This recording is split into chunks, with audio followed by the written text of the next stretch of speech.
organize like an event down here when I was like not old enough to be doing this, and I made out with a soldier in a tank. It was like down here, and it was God bless America.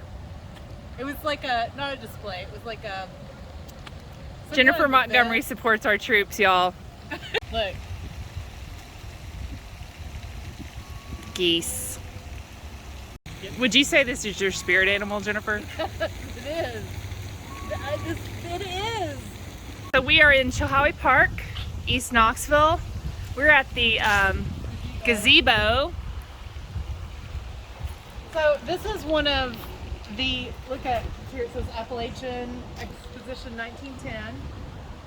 It's got the architect, and it's got all these dudes that paid for it, right? Yeah. And we're going to talk about the Appalachian Exposition in this presentation. Let's talk about it. But first we're going to talk about the time before the Appalachian Exposition. There was a time before the Appalachian Exposition. Yeah, but this is the only structure that's left. Huh. Yeah, and it's quite lovely. It is, isn't it? Is this limestone? What's this made of? Marble. Marble. Yeah. So let's go up here. See, I have to show my ignorance so Jennifer can show her knowledge. That's how this works. These are Sanborn fire insurance maps. You know we love them. Yeah. This one is earlier. Where are we? Okay, so Magnolia Avenue's there. Yeah, so right here. And right here is, so we would be, So that was this one's huge. later. Yeah, it was huge. It was that parking lot as well. So if we're here, no, we're right here. we're here, Mm-hmm. and there was a whole back, that whole back parking lot was lake. Mm-hmm. And then there was more lake coming up by us here. Yeah. Okay.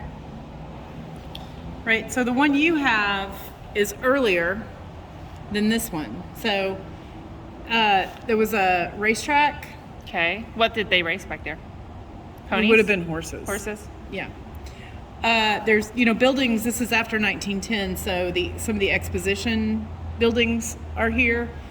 This building, The Jacobs building. yeah, was built, I think that's showing the Jacobs building. This is the building that was before it. I got a picture of that building. Okay.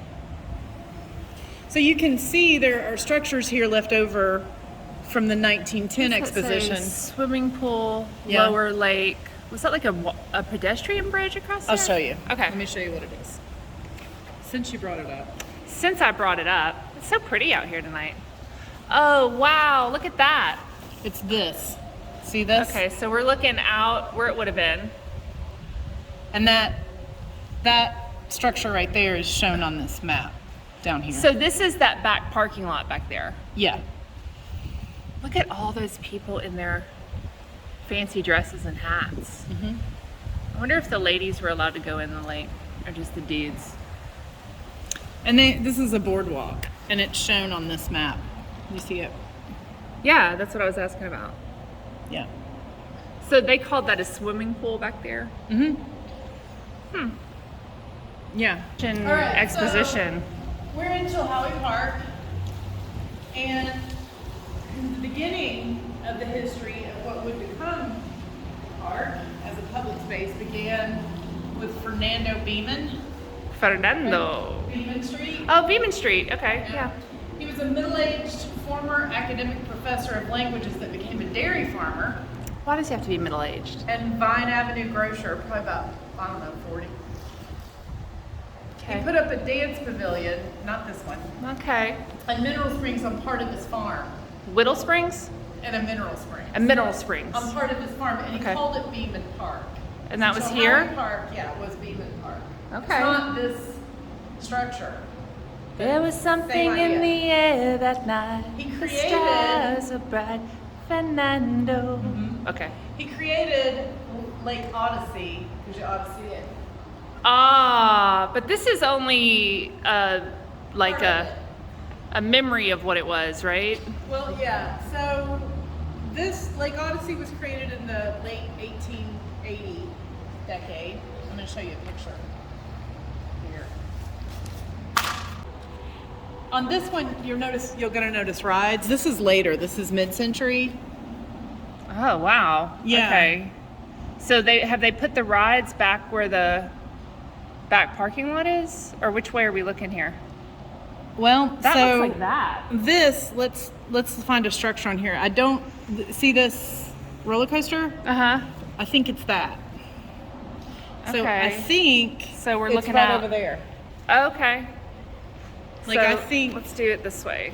So it would have been like something like that. something like this. Okay. Just gonna go ahead and tell you now, I wouldn't get on any of those rides. And I wouldn't swim in that water. Right. So I mentioned that the Jacobs building is shown in the map, and there was a building on the earlier map. Oh, that's much prettier. Yeah, it burned Well, how does something like that burn? It looks like it's all with stone. fire. Oh my God. Fire burns it. What happened at the Bicentennial to the bandstand? Oh, it got restored. Awesome. Oh, and in honor of members of the 1910 Appalachian Exposition. Ta-da!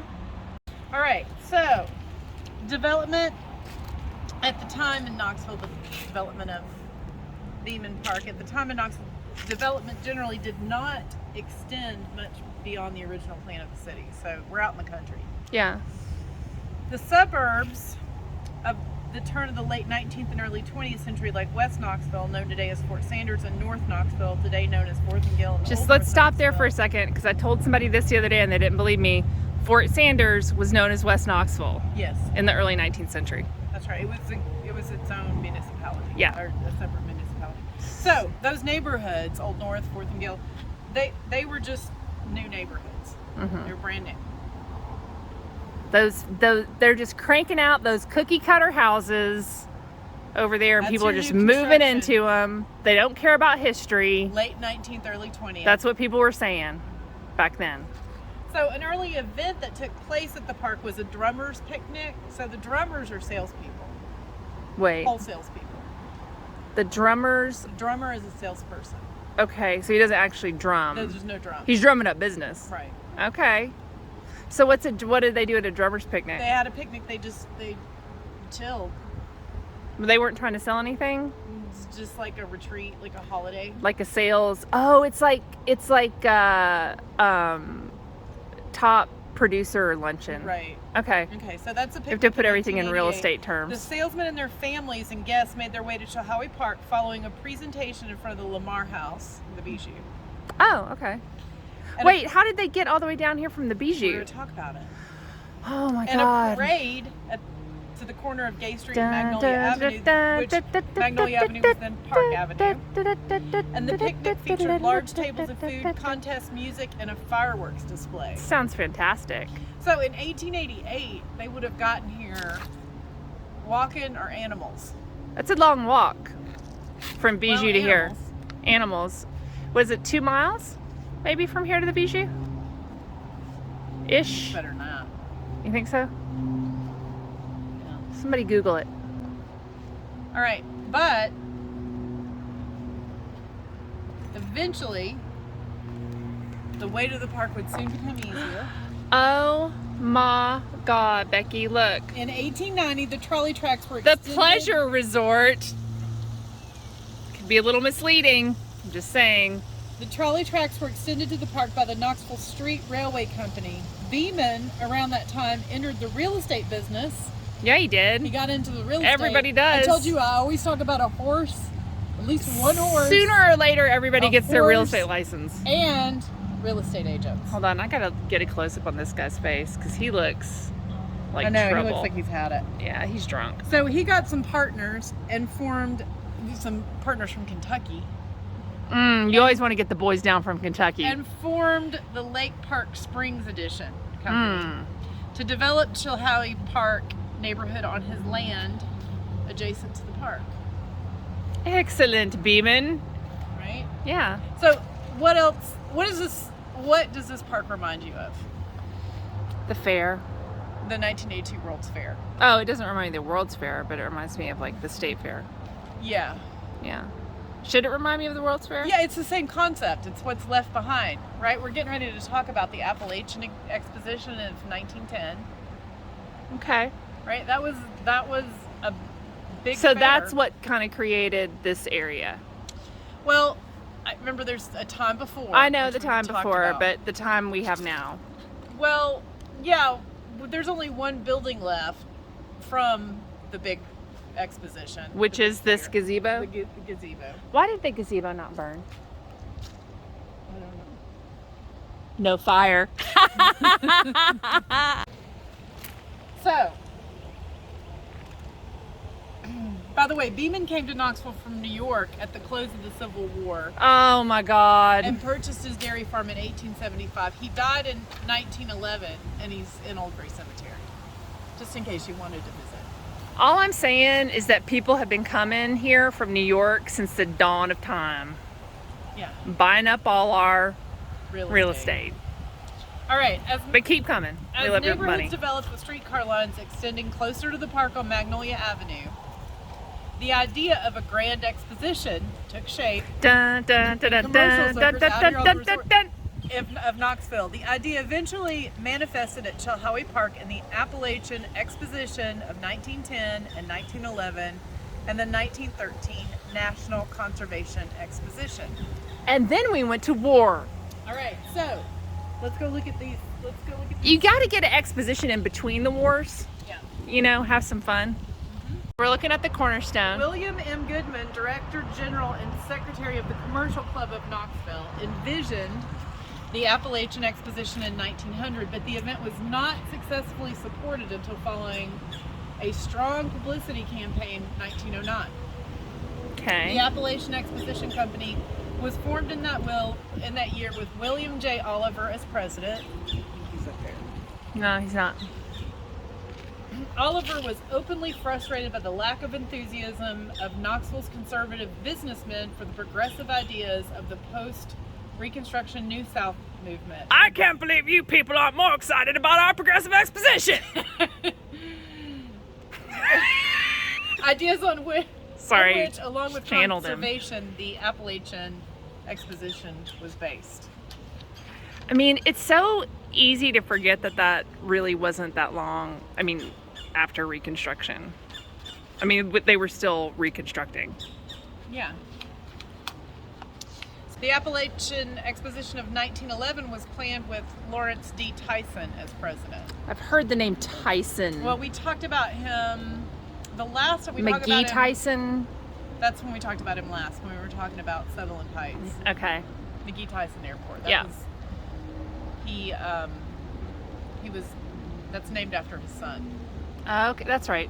And if you want to know more about that, log into www.locallore.com. Knoxville. Knoxville. Locallordknoxville.com.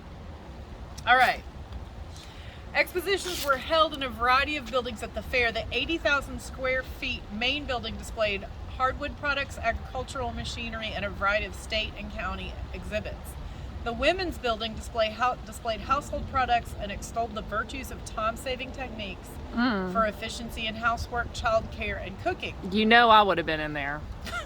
Another building was dedicated to the progress of African Americans. 3 cabins at the fair represented the buildings of Appalachian Highlanders. A gazebo, the only still standing structure from the exposition, was designed by local architect R.F. Graff. In the exhibits, the Midway featured a variety of them, including a Wild West show and an infant incubator. What? Wait, what? An infant incubator. Like babies? Yeah. What could you do? Put to a them? baby in there. Could you take a baby? Could you shoot a water gun at the baby? Come hit the baby. Anybody who hits 5 babies gets a stuffed bear. Airplanes. With the babies? No, at the fair were the first seen in Tennessee, and Zeppelins were on display. Wait a second. They had hot air balloons over here? Dirigibles. This must have been before, what was the one that blew up, you know? The Hindenburg? The Hindenburg. Yeah. When people thought they were going to be the wave of the future. The Hindenburg, I think, was in the 30s or something. Yeah. Yeah. All right. The 1913 National Wow. Conservation. Okay, let's just stop for a minute. Infant incubators and Zeppelins. Just, okay. Let's keep going. The fairs attracted distinguished visitors. Former President Theodore Roosevelt visited and praised the fair. In 1910, President William Howard Taft Nobody cares about spoke Taft. at the 1911 fair. Taft got stuck in his bathtub. The 1913... And by the way, some of the local citizens involved in the exposition would later take part in the formation of the Great Smoky Mountains National Park. That's cool. That's super cool. I'm glad they did that. The 1913 fair drew over 1 million visitors over a 2-month What? period. President Woodrow Wilson Oh my God, don't get Ray started. addressed visitors through wireless transmission. Governor Ben W. Hooper and Mayor Samuel G. Haskell delivered speeches. A variety of amusements were also part of the fair, including a mock coal mine explosion, what? motion pictures, and John Robinson's herd of trained elephants. Hold on. Let's go back to what could be more fun for the family than a mock coal mine explosion. Come on, kids. This is how your grandfather died in West Virginia. Okay, so I mentioned that How close was that? Did they have another infant incubator? No, Okay. no, just the trained elephants. No, yeah, no problem. The trained elephants aren't going to get spooked by the mock coal mine explosion. Okay, so I mentioned that the 1913 fair. Let's take a walk. Woo! The 1913 fair drew over 1 million visitors over a 2-month period. Just That's to put that insane. into context, Yeah. the population of Knoxville in 1910 was 36,346 Holy, people. how are people getting here? Where were they coming from? All over the South. So they were getting here by train, car? Train. And you know, once they got here, there's the streetcar And horses. and animals. Yeah. I'm sorry, is that the proper, is that what they prefer to be called? Animals? I just think that following the National Conservation Exposition, having been owned by a series of fair-related entities, the future of the fairground must have been uncertain with no new grand exposition scheduled. In March of 1921, the park was purchased from Knoxville Railway and Light Company, streetcar owner, Yeah. by local furniture magnate James G. Sturkey. Oh man, these furniture magnates. Sturkey owned Sturkey Brothers Furniture, which at its peak was the world's largest furniture chain with 65 stores across the They were just southeastern United cranking States. out Davenports, aren't It they? was headquartered in the still standing Sturkey and Emporium buildings on Gay Street. Which is now Lofts. Who else was a furniture magnate? Real estate developer. Furniture magnate, real estate developer. Oh God. Around the same time. Wow, I should know Well, this. no, not around the same time. Brown squirrel. Well, they would have been contemporaries. Not brown squirrel. Not brown squirrel. We Ugh. talked about it in a previous Yeah. local lore. C.B. Atkins. No? Yes? Atkin Furniture Company. Oh my God, your boyfriend! Ding, ding, ding, ding, ding. C.B. Atkins. Atkin developed Oakwood prior to 1907. Listen, if you guys develop a drinking game based on this, the mantle. do not drink every time Jennifer talks about C.B. Atkins because you will die of alcohol poisoning. Okay, go ahead. Okay, I just had to plug it because it's like He was a furniture magnate. I don't want to be talking about like James G. Sturkey and not like just And bring it then up. C.B. Atkins be like, okay, I see how it is. Okay. All right, in 1910, James G. Sturkey built his home. Now, this is some real estate for you. Stratford, also known as the Sturkey Mansion, still standing. It's still standing. After expanding his grandfather's farm, Bellefontaine. That seems like a very southern name. The house on the former dairy farm is still standing on Dry Gap Pike. How do you say that? Dry Gap Pike. Dry Gap Pike. So Sturkey died in 1932 while living at the Sturkey Mansion. On Dry Gap Pike. different Starkey story. changed the name of Chilhowee Park to Starkey Park, right? And began featuring concessions and amusements in his park soon after he purchased it. He also leased the park to the East Tennessee Division Fair, the forerunner of the TVA and I Fair. Oh, okay. Before fair season, which opened in September of 1922, the newspaper described the opening of the park season in May. Activities and attractions in the park in 1922 included baseball, picnics, a bathing beach, Infant incubator. a cafe, a skating rink, and a dance hall. So they were done with infant incubators. Right. Not long after Starkey Park was established, rumors had developed that the park might be sold for It was haunted. residential development. Oh, they're going to build condos over at the Starkey Park. An option for the city to buy the park, the city was going to buy it, was negotiated for the price Starkey paid, which was $100,000. Huh. So he So- just got his money back. Or he was Right. dead. So long as the park remained a park with free admission. In the meantime, activities and development continued. So, let's talk about Market Square. Okay. Market Square Mm-hmm. has a reverter clause, Right. right? We know this. So in the 1960s, when cities were trying to, a lot of cities, When they wanted to put a dome over Market Square and make it Make an a mall. indoor shopping mall. yeah, make them all. The heirs, as you know, Mm-hmm. from being on the Mabry Hazen board. Mabry Hazen board, they were threatened to make good on the reverter clause, right? Mm-hmm. And the reason is that the reverter clause basically said that Market Square had to be available for a farmer's market, Mm-hmm. right? So you can't make it a You mall. can't dome it and put make it a a mall.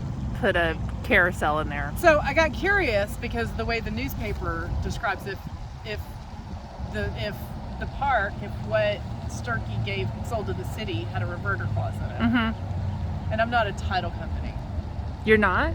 no, but I read it and I didn't see one. Okay. All right. Well, so this could still be condos. There's still hope. I mean, plans in 1926 included a new roller coaster, the largest in the South, to Wow. replace the old one that had been previously abandoned. And burned to the ground. And there were extensive horse facilities built. Now I remember the horse barns. Kez Walker, I think, built what I remember. And the horse barns were like where the zoo has encroached on where the horse barns were. There was like over there where that gray wall is, Uh-huh. there was a big horse arena. So by 1927, a new roller coaster was being built on the former site of the old mill. It was 50 feet Oh, the high. old mill that burned? Yeah. Oh, good. It was 50 feet high. At its highest points. At its highest point, the horse facilities included a 200 by 400 feet, $30,000 horse show building. And nice. horse shows were being planned by the East Tennessee Fair Association. The new oval-shaped building would include an arena, spectator seating, and a judge's stand. It would be located on the old baseball diamond or near the upper lake. Several other features of the 1927 park season were described by a newspaper. The concessions had been newly remodeled and painted. Also, a schedule for the skating rink was posted. There's a lot going on down What here. kind of skating rink? Roller? I know that there are people. I know people that have been to a roller skating rink here. I think that is not. I think that was still here. Okay. I mean, maybe not in my time. But, Right. There were picnic tables and benches throughout the park, and ice water parking and admissions were all free. That's nice. The newspaper announced that a trained bear would be exhibited during opening week and fireworks would be displayed on opening night. Good. What could go wrong with the fireworks and a trained bear? Also in 1927, the park acquired a new building. Mm-hmm. The Farragut cabin was moved here. The cabin was reported to be the home of Admiral Admiral- David Farragut, What was his ship's name? for whom the Farragut was named. What was Admiral Farragut's ship's name? I don't know. The USS Ferret. So that cabin burned in 1932. Oh my God, everything burns here. Memories and old news about the park were reported in the newspaper at the end of the 1920 decade approached. J.F. Walker, a furniture merchant, Oh, God. described boats being pulled up a chute by electric machines and let go to skids across water at the park in his youth for Wait. 5 cents a ride. They were slingshotting kids in boats across the pond lake. Gets better. The Chilhowee Park Association were reported to have 2 alligators in 1904 that escaped. Oh, what? In 1905, ice skating. Wait, now we're way back in 1900. See, this is when the shit was dangerous. They were like, let's just let the alligators loose. What could go wrong with these kids in the boats and the slingshots? Well, these are people's memories, right? Okay. So this is the 1920 newspaper reporting. I on remember these- I almost got eaten by an alligator down by Right, that this guy park. remembers, so somebody remembered 2 alligators. But I was pretty dizzy from getting shot out of that slingshot in that boat. In 1905, ice skating was reported to have taken place in January where the lake froze. So these are memories. Okay. In October 1931, and this is something else that people of a certain age like to discuss. In 1931, a cave at the north side of the lake, that's the north, was opened for guided tours. The idea that a cave exists under the Tennessee River that extends from Cherokee Bluffs to the park is an often repeated legend. I've heard that. In 1931, even George Dempster recalled exploring the cave as a boy. Okay. It's a long way from here to the river In a cave. in a cave. Okay. It would be interesting to have people see if anybody remembers what people remember. Yeah, I mean, I've heard those rumors about caves. And under. I've heard the skating, but what do, Yeah. do people remember the rides? Do All right. people remember the infant incubators? The 1932 season opened in June with a new ticket policy. What was that 50 policy? cents at the gate to ride, No. rides, and dance. A variety of new attractions. That were is added not that what year. Sturkey had in mind. Although a zoo wouldn't be planned in the park until later, Mm-hmm. the impromptu concept in the park began in 1932 with the bankruptcy of Max Hale's circus in Knoxville. Max Hale shows up and his circus goes bankrupt. So he's a traveling circus and he just happens to bankrupt here. Yeah, the predicament made a monkey, a lion, and a wrestling bear available. The animals were on display in the park in 1932.